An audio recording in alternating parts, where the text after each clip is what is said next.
आज हम लोग पढ़ने जा रहे हैं रसायन शास्त्र। रसायन शास्त्र सबसे पहले हम आप लोग को बताते हैं विज्ञान के बारे में थोड़ा। फिजिक्स क्लासेस में भी हम विज्ञान के बारे में बता चुके हैं, लेकिन आज यहाँ पे भी बता रहे हैं, कुछ नए स्टूडेंट भी हैं। देखिए विज्ञान को इंग्लिश में कहते हैं साइंस, जो कि एक लैटिन भाषा सिंटिया से लिया गया है। साइंस जो है एक लैटिन भाषा सिंटिया से लिया गया है। लैटिन में एक भाषा होता है सिंटिया, और उसी को इंग्लिश में हम क्या कहते हैं? साइंस कहते हैं। ठीक है, जिसका अर्थ होता है जानना। जिसका अर्थ होता है जानना, टू नो। तो याद रखिए विज्ञान क्या है कि लैटिन भाषा का एक शब्द सिंटिया है जिससे लिया गया है, उसका अंग्रेजी भाषा साइंस, और उसका हिंदी मीनिंग होता है जानना, टू नो। तो विज्ञान की परिभाषा यहाँ से क्या बनती है कि हम किसी चीज के बारे में जानेंगे। अब सवाल उठता है कि हम किस चीज के बारे में जानेंगे।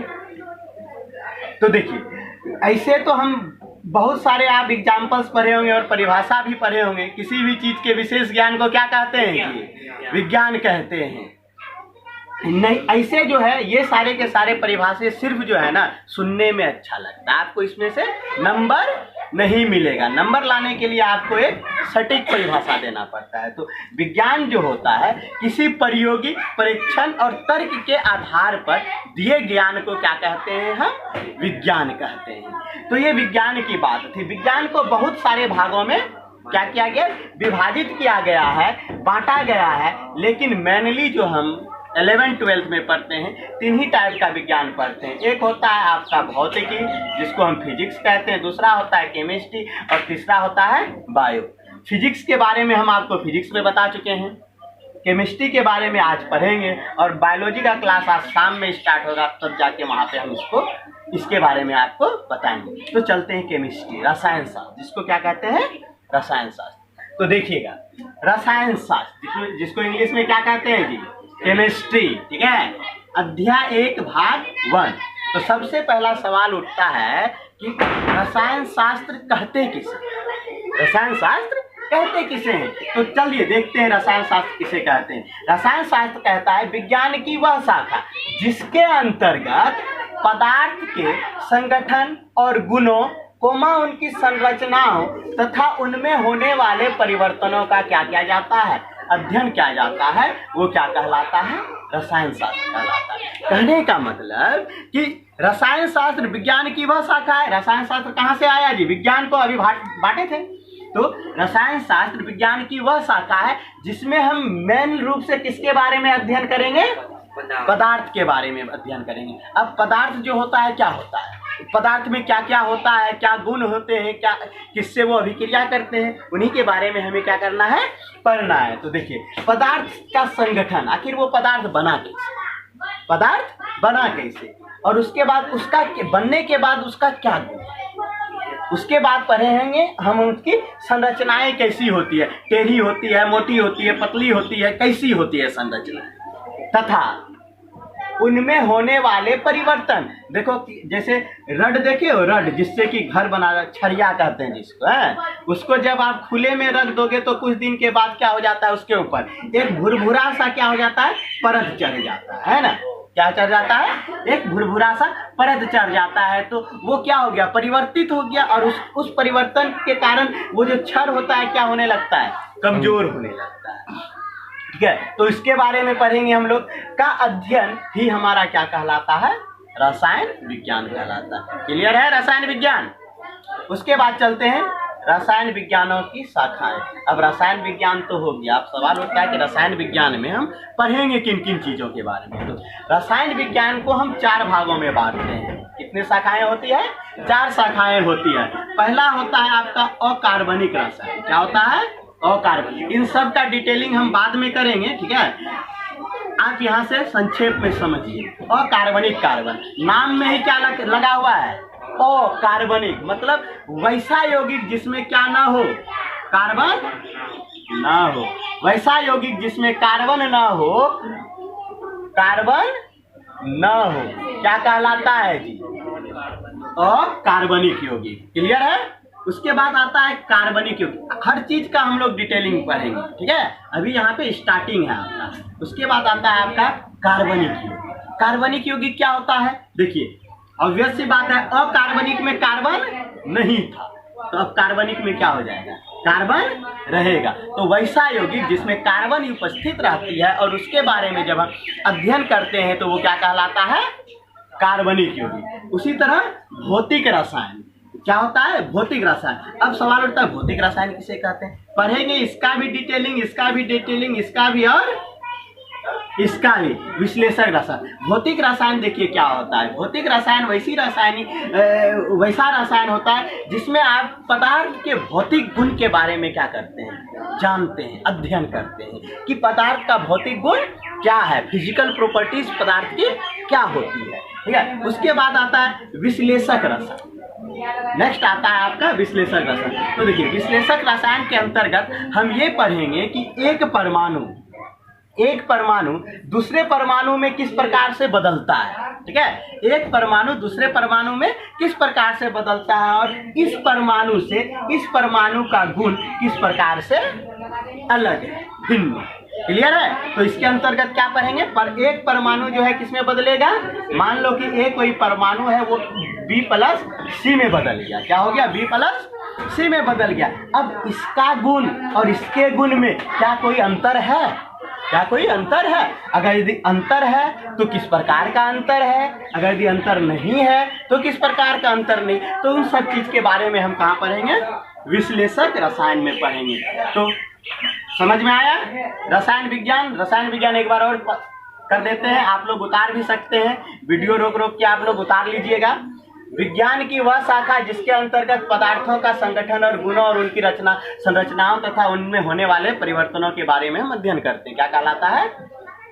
रसायन विज्ञान कहलाता है। और रसायन विज्ञान की मुख्यतः 4 शाखाएं होती है। एक होती है अकार्बनिक जिसमें कार्बन नहीं होगा, एक होगा कार्बनिक जिसमें कार्बन होगा, एक होगा भौतिक जिसमें कि हम फिजिकल प्रॉपर्टीज के बारे में बात करेंगे, और होगा एक विश्लेषक। कहने का मतलब एक परमाणु 2 परमाणु में विभक्त हो जाएगा और उन 2 परमाणु के बारे में पढ़ेंगे कि उसका गुण पहले वाले परमाणु से कैसा है या फिर कैसा नहीं है। चलिए अब नेक्स्ट पढ़ेंगे हम लोग रसायन विज्ञान की कितनी शाखाएं थी? 4 शाखाएं थी। कौन कौन? अकार्बनिक, कार्बनिक, भौतिक रसायन और विश्लेषिक रसायन। तो सबसे पहले हम लोग पढ़ेंगे अकार्बनिक रसायन के बारे में। अकार्बनिक रसायन किसे कहते हैं जानना जरूरी है। तो देखिए, अकार्बनिक रसायन रसायन विज्ञान की वह शाखा, आपको उसमें भी हम बताए थे कि अकार्बनिक का मतलब क्या होता है? वैसा यौगिक जिसमें कार्बन नहीं हो। वैसा यौगिक जिसमें कार्बन नहीं हो वो क्या कहलाता है? अकार्बनिक रसायन। तो क्या हो जाएगा उसका परिभाषा? रसायन विज्ञान की वह शाखा जिसके अंतर्गत कार्बन को छोड़कर, कार्बन नहीं हो, इसका मतलब क्या? कार्बन को छोड़कर अन्य यौगिकों का अध्ययन करना ही क्या कहलाता है? आपका अकार्बनिक रसायन कहलाता है। क्लियर है? उतार लीजिएगा, आप लोग नोट्स बनाते चलिएगा, ठीक है। उसके बाद नेक्स्ट आता है आपका कार्बनिक रसायन। अब देखिए, कार्बन में कार्बन को छोड़कर था, तो अब क्या करेंगे? कार्बन को जोड़ के चलेंगे। कहने का मतलब वैसा यौगिक जिसमें कि कार्बन क्या हो?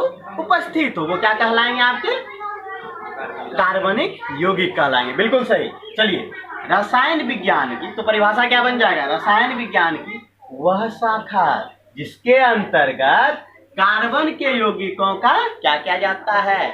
अध्ययन किया जाता है, उसे क्या कहते हैं हम लोग? कार्बनिक। सिंपल है, उतना दिमाग ही नहीं लगाना है। कहता है सब कोई कि केमिस्ट्री बहुत क्या है जी? टफ है, लेकिन टफ नाम का कोई चीज लग रहा है इसमें आपको? नहीं। तो अगर यदि तरीके से पढ़िएगा तो सब चीज आसान है, अगर यदि तरीके से नहीं पढ़िएगा तो सब चीज उतना ही टफ लगेगा आप लोग। चलिए, उसके बाद नेक्स्ट चलते हैं भौतिक रसायन। देखिए, इसके अंतर्गत रासायनिक अभिक्रिया के नियमों तथा सिद्धांतों का क्या किया जाता है? अध्ययन करते हैं। देखिए, कोई भी अभिक्रियाएं होती है तो उसका कुछ ना कुछ नियम होता है, किसी सिद्धांत पे, किसी प्रिंसिपल पे को वो क्या करते हैं? फॉलो करते हैं। तो वही नियम और सिद्धांत। वो किस नियम का पालन करता है, किस सिद्धांत पे काम करता है, उन सब की जानकारी हम कहाँ पे लेते हैं, भौतिक रसायन में लेते हैं। जब उसकी जानकारी ले लेते हैं तो वही रसायन क्या कहलाता है, आपका भौतिक रसायन कहलाता है। नेक्स्ट और लास्ट वन है आपका विश्लेषिक रसायन। विश्लेषिक रसायन नाम बड़ा अजीब सा लग रहा है, क्या जी, विश्लेषिक रसायन। तो देखते हैं इसके अंतर्गत पदार्थों की पहचान, पदार्थ को पहचानेंगे कि वो कैसी पदार्थ है, कौन सी पदार्थ है, सोडियम है निकेल है, आयरन है, कौन सा पदार्थ है, पहचान तथा उनके मात्रा निर्धारित करने की विधियों का अध्ययन करेंगे। पहले तो हम किसी पदार्थ को क्या पढ़ेंगे, विश्लेषिक रसायन में पहचानेंगे कि ये पदार्थ कौन है। अब उसके बाद देखें, पता करेंगे कि इसकी मात्रा कितनी है, मतलब ये 1 kilo, 2 kilo, 4 kilo, 8 kilo, 10 kilo कितनी है, ठीक है। तो जब इसकी जानकारी लेते हैं हम कहाँ पे, विश्लेषिक रसायन में लेते हैं। तो क्लियर है, उम्मीद करते हैं ये आपको समझ में आया होगा। अब इसका जो अगला पार्ट आएगा आपका, यहाँ पे भाग 1 देख रहे हैं ना, अगला पार्ट आएगा आपका भाग 2 में, और जो कि आपका कल छोड़ के परसों आएगा, क्योंकि केमिस्ट्री का जो क्लासेस चलता है वो आपका TTS में चलता है। TTS का मतलब क्या होता है, क्या होता है जी, बताएगा कोई? 2 चीज बताए थे ना, MWS, ये क्या हो गया, सोमवार, बुधवार, शुक्रवार, ये मंगलवार, गुरुवार और शनिवार, ठीक है। तो इसीलिए आज कौन सा दिन है, शनिवार है, तो अगला वीडियो आपका कब मिलेगा केमिस्ट्री का, मंगलवार को मिलेगा, ठीक है। तब तक आप लोग इसको अच्छे से कर लीजिए। आज ही बैच स्टार्ट हुआ है 11th क्लास का। 12th का बैच तो ऑलरेडी चल रहा है, उसका वीडियो अभी नहीं डाले हैं, अगले लेक्चर से उसका भी वीडियो डलाएगा और पीछे वाला भी वीडियो डलाएगा। इसको आप लाइक कीजिए, शेयर कीजिए, सब्सक्राइब कीजिए और अपने दोस्तों को भी दिखाइए, ताकि वो भी इस लॉकडाउन में पढ़ के कुछ सीख सके और आगे की तैयारी पूरी कर सके, क्योंकि 12th का पढ़ाई बिना 11th का आपका नहीं हो सकता। अगर यदि कोई ये सोचते हैं कि हम लॉकडाउन के वजह से 11th नहीं पढ़ेंगे और 12th पढ़ लेंगे, हो जाएगा, संभव नहीं है, क्योंकि आगे की जितनी भी चीज़ें 12th में पढ़ेंगे इन्हीं सब चीज़ पे आधारित होगी। धन्यवाद।